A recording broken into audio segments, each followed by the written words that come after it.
Here I'm going to read parts of a few or a couple of different articles from the Midland Journal, 1898. And if you go on to Chronicling America, this is where I found this article. Definitely pull up this newspaper, the Midland Journal, from like the whenever it came about in the late 1800s until the early 1900s. Spoke a lot of truth, way more truth than most other newspapers in America at the time. So, but what I'm reading here is about the Rothschilds, Jews, scarcity of money, contraction, the Rothschilds, etc. So, the article says the sharp rise in food products, right? The increase in price of food products depress the market and prices for dry goods. Excuse me. Prices were people were compelled to spend more for food, right? An increase at the retail level and had less to spend for dry goods.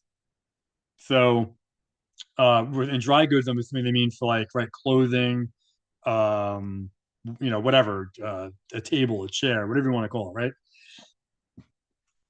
And thus must it ever be with a contracted volume of currency. So note that that's interesting. The contraction of money, and note they say currency, not money, because we don't have money.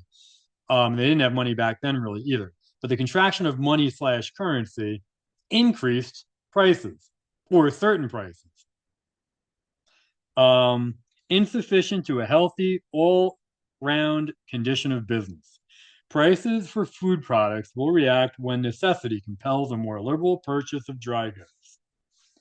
This is a natural law. A continued scarcity of money or a contracted circulating medium means low prices and hard times as a chronic result.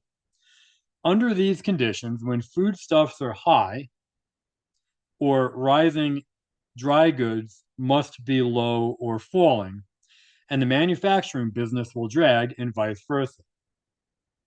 Right? So what they're saying here is that the market isn't all where everything goes up or everything goes down. So these are inevitable results of that financial system called the gold standard or quote unquote sound money system, right? They're being sarcastic there because the bad guys used the term sound money. And I think it's still used today, but it's not really a legitimate thing, at least not in the context that they used it. Anyway, continuing, it simply means scarcity of money in circulation in order that prices of property may be kept down and debts and interest which are owed by the rich will buy more labor and the products of labor. The quote unquote gold standard and so called quote unquote sound money financial system is but an enlarged pawnbroker policy, an old Jew invention to cheat honest people out of their hard-earned money, right? And they're talking about a gold standard, meaning only having gold as money. Remember, they wanted at this time period, they were fighting. I think they were in the middle of the fight over trying to get silver back as money, or not to be completely. I mean, it was still circulating, but I think they couldn't use it to like pay their debts or taxes or something like that. I don't remember exactly what the details were, but the Jews, the bankers, had demonetized it. So remember, for the Bible, you were supposed to have gold and silver, and I'm assuming maybe copper, right? You're supposed to have like real metal. So, anyway, so continuing. So now I'm transitioning to a different article. So I'm done with that that one article. So it says this one says this is 1898, right? So this is like what the Spanish American War. I guess we were fighting in Cuba and Philippines and whatnot. So it says in the Cuban struggle to throw off the yoke of Spanish tyranny, all is changed. The International Money Trust, right, the Rothschilds, Jews, etc., has 1,000 billions of bonded indebtedness piled on the nations of the earth. So I believe they're saying there that the debt owed to the Jews was already $1 trillion, I believe. $1 trillion in 1898. As much debt on every nation as a tax can be collected from sufficient to pay the interest, right? Not even pay the principal, pay the interest, right?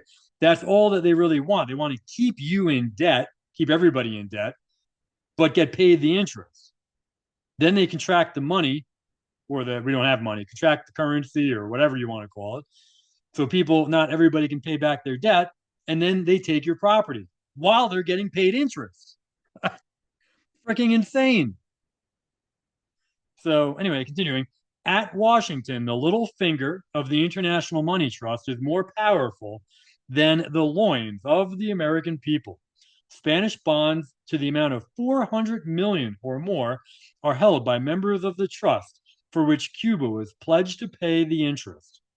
The Jew house of the Rothschilds is the head of this international money trust, and the object of this imperial money power is to lose none of its securities by the revolt of any of the dependencies or colonies of the nations owing the trust national debts.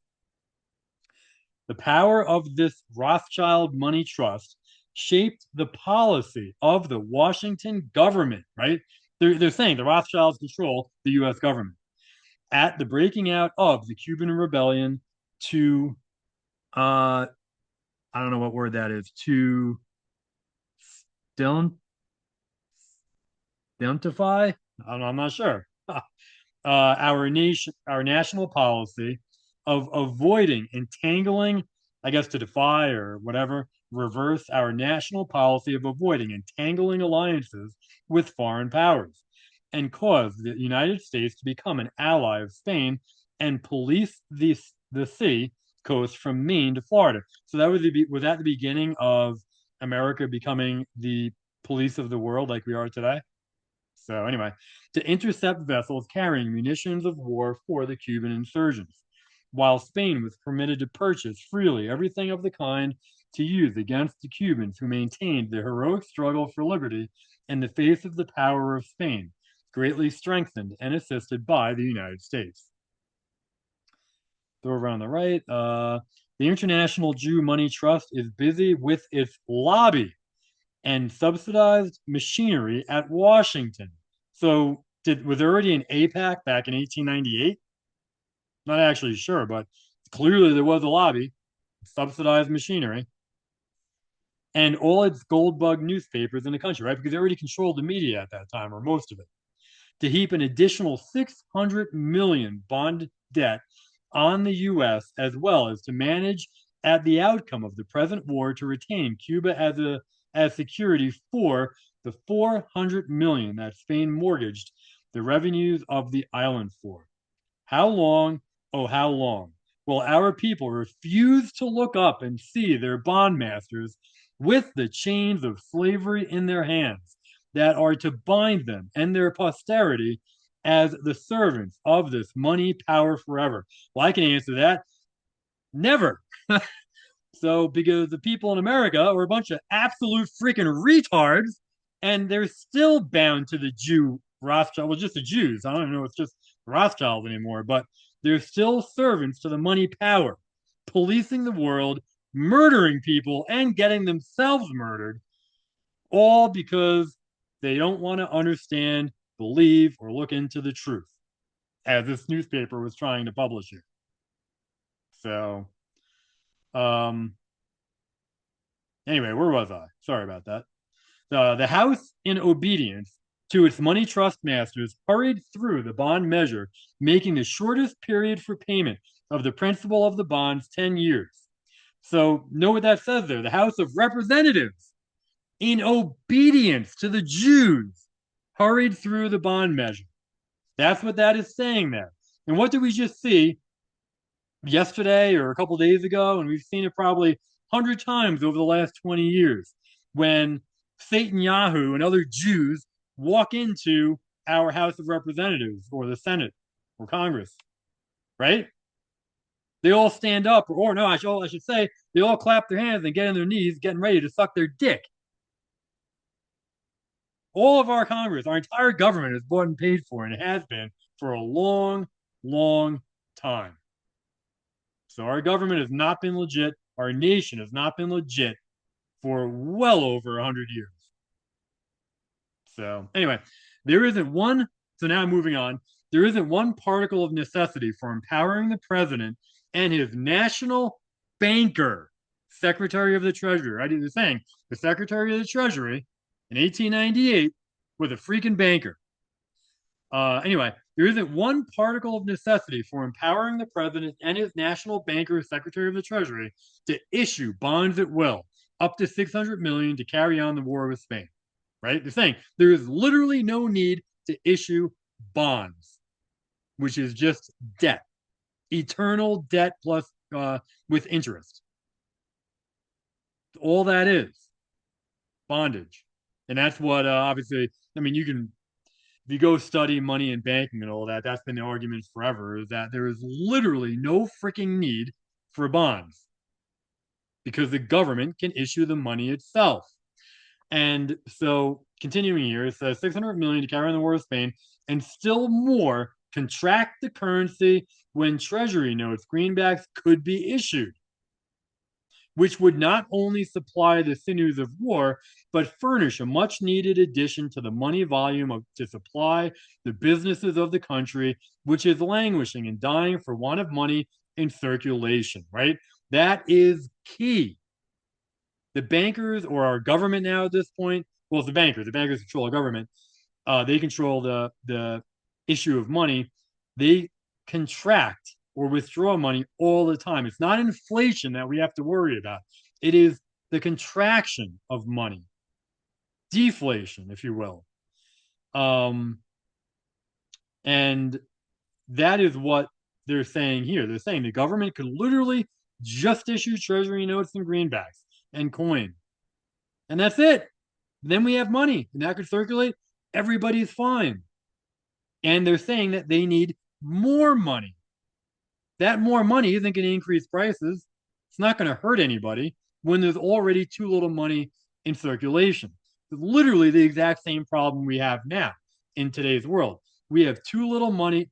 Yeah, too little money.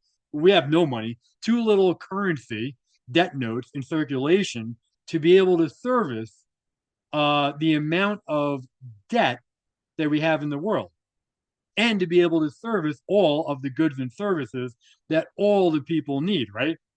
Because look how many homeless people and poor people are in our nation and the world, right? It is insane. It's unacceptable. None of them should, unless they choose to be, none of them should be, or I guess they could be lazy too. None of them should be poor or homeless if we had a proper money and banking system. But we don't. It's the money and banking system that causes all of that distress in the economy and the financial system and in business and with people losing everything. So, but anyway, that's all I have there. Enough of me yelling.